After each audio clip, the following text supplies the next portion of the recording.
त्रिकोणमिति अनुपात। तो त्रिकोणमिति अनुपात 6 होते हैं। कौन कौन से होते हैं आप बोर्ड पे ध्यान दीजिएगा, मैं लिख रहा हूं। पहला होता है दोस्तों sine, cos, tan, sec, cosec and cot. ये जो होते हैं दोस्तों 6 त्रिकोणमितीय अनुपात हैं। अब इन 6 त्रिकोणमितीय अनुपात ये 6 त्रिकोणमितीय अनुपात हैं समकोण त्रिभुज में इनका मान कुछ निम्न प्रकार होगा, जो मैं आपको बताऊंगा और आप ध्यान से देखेंगे। तो कल मैंने आपको बताया था दोस्तों समकोण त्रिभुज क्या होता है और लंबकर्ण आधार को ज्ञात कैसे करते हैं। एक नजर उस पर भी डालेंगे, देखते हैं कैसे। जिस भी त्रिभुज में एक भुजा 90 अंश का होगा, यानी कि जिस भी त्रिभुज में एक भुजा 90 अंश का होगा, उसके जस्ट सामने वाली भुजा कर्ण कहलाती है। क्या कहलाती है? कर्ण कहलाती है। और बची 2 भुजाएं, यानी कि अगर कोई कोण हमारा सी पे बना है तो इसके जस्ट सामने वाली भुजा हमारा लंब हो जाएगा और ये आधार हो जाएगा। इतना दोस्तों मैंने आपको कल बताया था, यानी कि अगले वीडियो में मैंने आपको बताया था।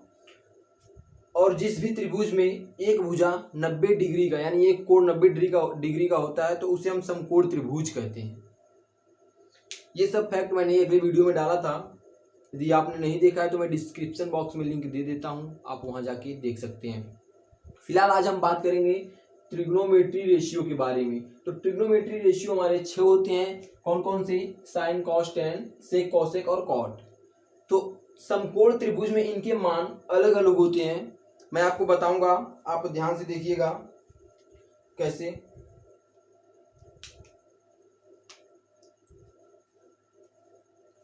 साइन थीटा बराबर क्या होता है? साइन थीटा बराबर क्या होता है? लंब बटा कर्ण। पढ़े होंगे आप लोग। साइन थीटा बराबर क्या होता है? लंब बटा कर्ण। अच्छा, यदि आपको ये याद नहीं है तो मैं आपको एक सूत्र बताता हूं, बहुत छोटा सा सूत्र है जिसे आप कभी भूल नहीं सकते और कभी इसे लगाने में परेशानी नहीं होगी। सूत्र क्या है? यल ए यल अपान के ए, जिसे हम कहते हैं लाल बटा कक्का। क्या कहते हैं? लाल बटा कक्का। जी हाँ दोस्तों, लाल बटा कक्का। कैसे आपको याद रहेगा ये लाल बटा कक्का? मैं याद कराता हूं। पहले का मान होता है साइन, इसका मान होता है कॉस, इसका मान होता है टैन। अच्छा, अब आप कहेंगे भैया कॉट से कोसेक कैसे? तो जस्ट उल्टा, ये होता है कॉट का, ये होता है सेक का और ये होता है कोसेक का, उल्टा। तो इससे किस तरह हम डिनोट करेंगे, किस तरह निकालेंगे, ये मैं आपको बताता हूं। जैसे मैंने लिखा साइन थीटा बराबर लंब बटा कर्ण। तो साइन क्या है मैंने बताया आपको,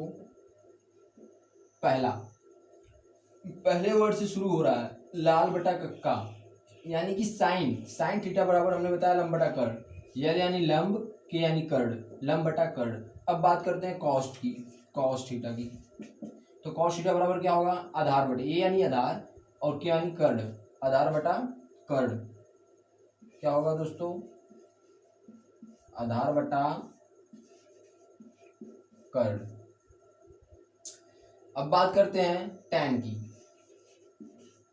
टैन थीटा बराबर हो जाएगा हमारा लंब बटा आधार, यल यानी लंब, ए यानी आधार, लंब बटा आधार। याद कर लीजिएगा आप। फिलहाल सूत्र तो आपको याद ही हो जाएगा, बहुत आसानी सा है, लंब बटा कर्ण यानी लाल बटा कक्का। तो इस तरह हम निकालेंगे साइन थीटा बराबर कॉस थीटा बराबर टैन थीटा बराबर, आपको याद हो जाना चाहिए। साइन थीटा बराबर लंब बटा कर्ण भैया ने बताया, कॉस थीटा बराबर आधार बटा कर्ण भैया ने बताया, टैन थीटा बराबर लंब बटा कर्ण लंब बटा आधार भैया ने बताया। तो ये आपको याद हो जाना चाहिए। अगर याद भी नहीं होता है फिर भी कोई बात नहीं है, ये लाल बटा कक्का जरूर याद होना चाहिए, लाल बटा कक्का जरूर याद होना चाहिए, जिससे आप ये सब आसानी से लिख सकते हो। बहुत ज़्यादा समय नहीं लगेगा, आसानी से लिख सकते हो। अच्छा, ये है लंब बटा कर्ण, ये है आधार बटा कर्ण, ये है लंब बटा आधार, यानी कि साइन का मान ये, कॉस का मान ये, टेन का मान ये। अब बात करते हैं उल्टे की, यानी कि अब आपको इस भैया कॉट का मान कैसे ज्ञात करेंगे। तो कॉट का मान हम आसानी से ज्ञात कर लेंगे। कैसे ज्ञात कर लेंगे कॉट का? तो कॉट यहाँ लिखेंगे थीटा बराबर आधार बटा लंब। पहले देखेंगे, देखिए कॉट थीटा जो होता है वो टैन थीटा का उल्टा होता है, कॉट थीटा टैन थीटा का उल्टा होता है, और सेक थीटा कॉस थीटा का उल्टा होता है, और कॉसेक थीटा साइन थीटा का उल्टा होता है। जी हाँ, तो टैन जो कॉट थीटा है इसका क्या हो जाएगा, आपने यहाँ टैन थीटा का मान लिखा ना लंब बटा आधार, इसका उल्टा कर दीजिए आधार बटा लंब। अब इसकी बारी है, कॉसेक की ले लेते हैं, सेक की लेते हैं। सेक सेक का उल्टा क्या होगा, सेक थीटा का उल्टा क्या होगा, कर्ण बटा आधार, कर्ण बटा आधार। अब बात आती है कोसेक की, तो कोसेक भी ले लेते हैं हम। कोसेक थीटा बराबर हमारा हो जाएगा कर्ण बटा लंब। क्या हो जाएगा, कर्ण बटा लंब। इतना आपको याद करना। ये ट्रिग्नोमेट्री रेशियो है, यानी कि ट्रिग्नोमेट्री रेशियो 6 होते हैं जो मैंने आपको बताया, sine cos tan, sec cosec cot. तो और समकोण त्रिभुज में इसका जो मान होता है वो कुछ इस प्रकार होता है, आप याद कर लीजिएगा। बार बार यदि नहीं समझ में आता है तो वीडियो पॉज करके देख लीजिएगा। अच्छा, मैं इससे अब आपको